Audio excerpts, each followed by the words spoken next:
equitem Romano, familiar Lucius Luci, divitem difficilima natura, cui sic asperitatem veritas est, ut quem nemo fere posit, huius sine offensione ad summum senectatem retinuere,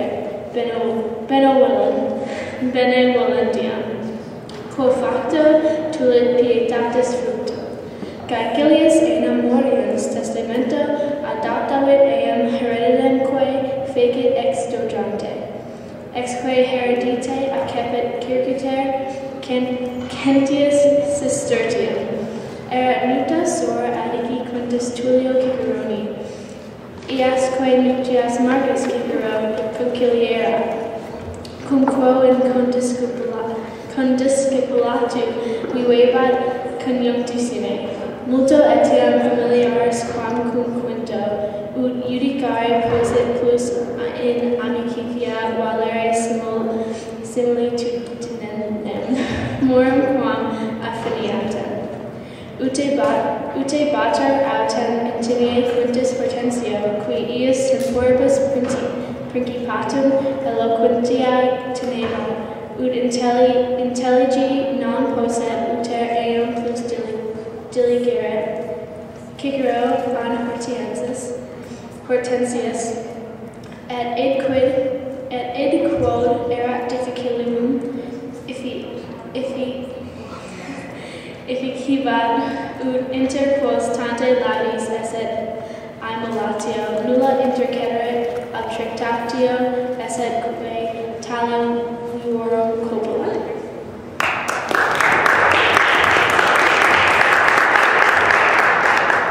Chapter 6. In Republica ita est versatus, ut semper optimarum partium et esse et existimaretur. Neque tamen se civilibus fructibus comitieret, quod non magis eos in sua potestate existimaba esse, qui se his dedissem, quam qui maritimis iactarentur. Anores non patet, cum ei pateret, propter vel gratiam vel dignitatem. Quod neque peti more meorum, neque capi posset. Conservatis legibus in tam effusi ambitus largitionibus, neque geri e republica sine periculo corruptis civitatis moribus. Ad hastam publicam nunquam accesi. Nullius regi neque prized, neque vanceps factus est. Neminem neque suo nomine, neque subscribens accusavi. In ius de sua re nunquam judicium nullum habuit.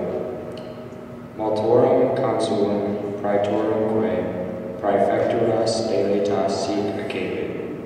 Ut neminem in provinciam sic secutus honore fulere contentus rei familiaris desperix erat fructum. Qui necum quidem Cicerone valuere ire in Asiam, cum apud eum legati locum obtenere posset. Non enum deceris e habitrabatur, cum praeturum galere nulluisset, a seclum esse praetoris.